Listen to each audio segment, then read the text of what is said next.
Mito! I am so sorry I haven't uploaded as frequently as I usually do.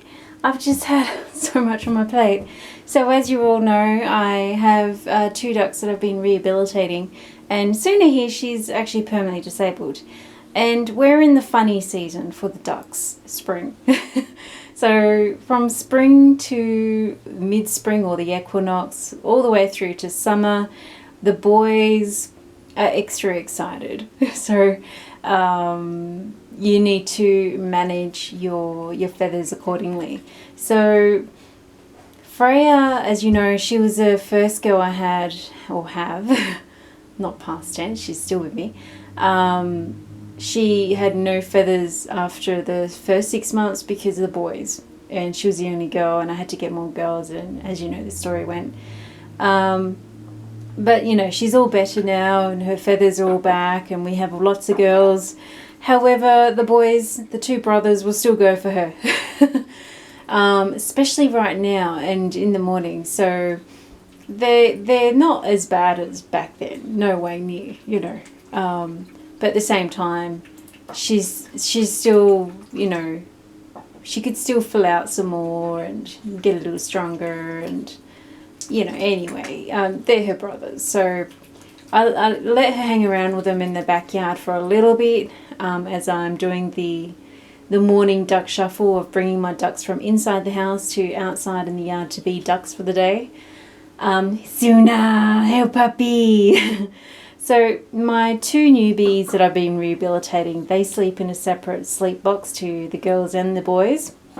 So we essentially have a boy and a girl together, Flint, Fireforge and Kitty Cat.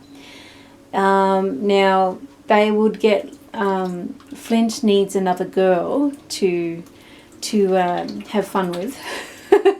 So it's not just Kitty Cat there, because as you know, she can't really walk that well, and I dare say she's probably got permanent, from what I can, you know, feel with things, it looks like she's got permanent neurological damage. And I think it's a trifecta of lack of care, also lack of getting the nutrition she needed in her growing phase, and also bumblefoot plugs, so staph infections with the feet, going untreated for too long, and being a heavy bird that they are, especially the females of the silver apples, the amount of weight on that foot. So the thing with staph infections left untreated, or the plugs not removed and not treated, the staph infection can go into the bloodstream. It can actually cause nerve damage, especially to a duck's feet, flippers or legs. So, you know, can nerve damage be reversed? Well, I think it can be to a degree, but I'm prepared for it to not be completely resolved. But anyway, I digress. So Sunna is in with me. As you know, she's disabled. Her leg is, you know, it is what it is. However, what this is a tea bag. Her little face is a little bit puffy swollen on the left eye around the orbit bone there. It's a lot better now. But she was sleeping with the 2 apples, and Flint Fireforge is still learning how to mount the girls properly, and he kept going for the top of her head, and she's got a swell there. So that said, she now sleeps in the box with the other girls at night, and in the day she's staying with me in the house. And one of the things I do, so the whole point of this vlog was to share this. This is a chamomile tea bag. I do like loose leaf teas. However, tea bags are quite handy, and I keep this from my morning chamomile tea, and I wring it out a little bit, but enough that there's still, you know, fluid in there and it's not dry as a sandpaper. And basically what I do, so imagine that's Sunna's top of the head between the eyes, I literally just press it down gently. So the thing with sinuses, the area around the eyebrow, you know, just pressing down gently. What you're trying to do is encourage blood flow, but without aggravating the inflammation underneath. So you want the circulation going, because the circulation going is what's going to help reduce the inflammation. Chamomile is actually something that does reduce. I mean, us humans can put this on our eyes when they're puffy and sore or swollen, especially if you've been behind the computer for such a long time sort of thing, and make a compress. So that's pretty much what you do. So if you have female ducks and the boys have had a little bit too much fun, or at any point in time, if any of your ducks have inflammation around the head, sometimes the boys will, you know, joust with each other like they're stags.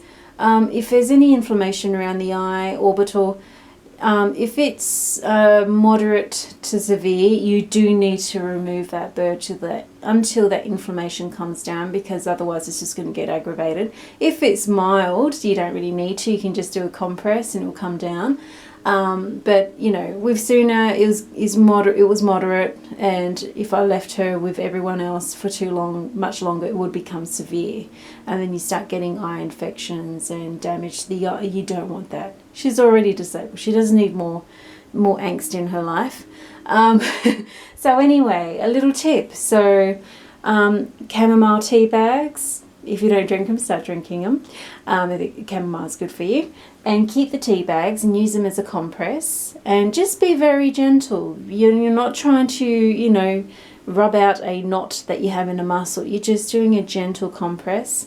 And I find if I have my hand underneath their crop, the front of their chest like this, and my other arm over them in an embrace, because I hug my ducks, they're used to me hugging them. And then as I have my other hand over, I could just gently press like this. And, you know, they will learn to trust you if they don't trust you. It's a good idea that you teach them to trust you regardless. All my birds trust me. It's not an issue. If they're a little bit scared at first, just try and have the bag out of their eyesight, you know, and then gently put it on there and let them relax. You can feel their heartbeat.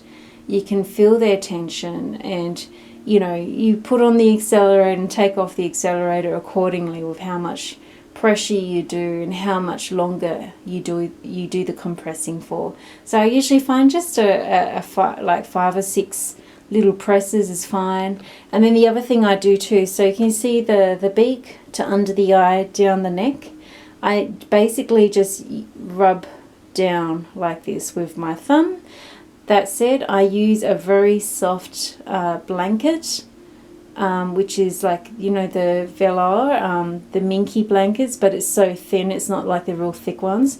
And I use that to basically do any of this sort of thing, because if I was to just use my naked fingers, I'm going to damage her feathers, even the fine feathers around the face.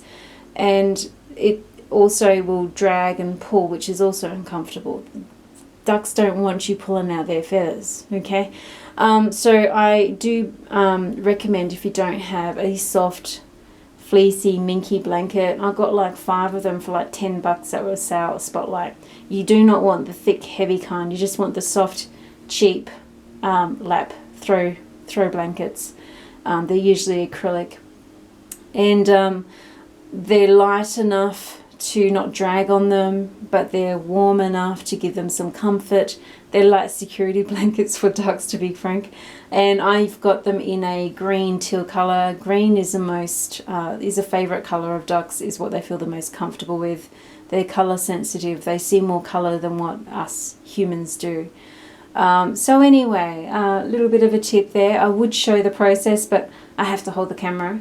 I don't really have a tripod set up yet. I've got a little tripod, but it's one that I have to hold. At some point I'll probably do it, and I'll show me actually doing treatments of various kinds. I've always got to do some sort of treatment with my babies. It's duck life. If you don't want to do that, don't have ducks, because you know, they're a little clumsy.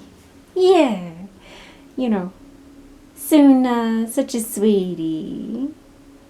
You know, she does want to be outside, but we're going to get this eye a little bit further down.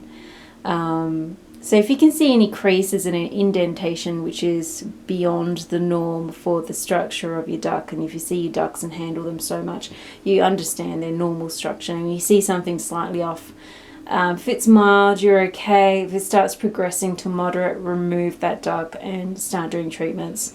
And bring them inside with you. You do not want a duck by itself. You're just going to have to have your duck with you. Mine sits with me in my office. They sleep in my office at night anyway, but anyway, just a quickie.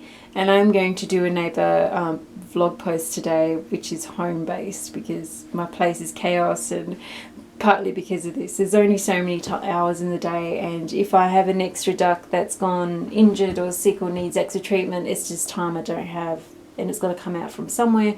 So it's usually my organisation and my home that suffers, and me, and that's okay. My commitment is to my babies. You know, they're my charge, aren't they? Anyway, blessed be Mary Part. I hope you're all doing well, and I hope you guys in the north are enjoying the start of your autumn, the autumn tide, the equinox, I should say. You're already in autumn. Not long and you'll be in winter's Samhain. So if you're not prepared yet, get all your shit together now. That's what the last harvest is for, or the second harvest. So you're basically in harvest, home, fall. Coming will be September, and here in the southern hemisphere we'll have our spring equinox, the mid-spring tide, or Eostres, going into spring. Anyway, Sunna, my beautiful girl.